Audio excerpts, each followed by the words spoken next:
高龄化社会需要长照的服务，也若动物食老嘛需要长照。新北市的动保处有设备的动物之家，其中中和所就专门提供长照服务，针对失灵、失明、甲失智的猫仔狗仔，照顾因到老。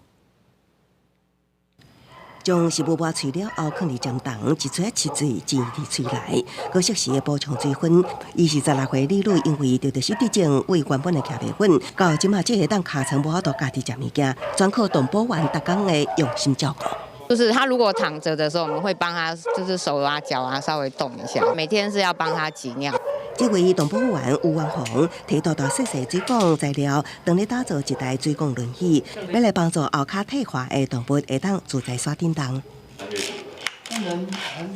新北市动保处伫全市设有8个动物之家，其中中和所专供长照，有200多只猫仔狗仔，有15只狗仔，一只猫仔进入长照阶段，像这只柯志全，后脚萎缩，只会当靠特制轮椅来行动。另外一只体型较瘦的乌狗，因为失明，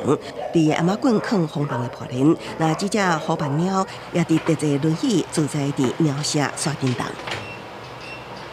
一般的动物跟需要长照的动物其实很大的区别就是它的活动力其实会下降。我觉得比较难照顾的大部分就是后躯瘫痪或者是卧床的动物，需要帮它翻身啊，或者是让它起来，至少坐轮椅稍微活动一下。黄继定表示，年长的动物其实甲年老的长者同款，破病无爽快，脾气会变差。也毋过因为工作真悬，甲就无陪伴之间的能力有限，就算用真侪心思包容，有时阵照顾也是真歹做到100%。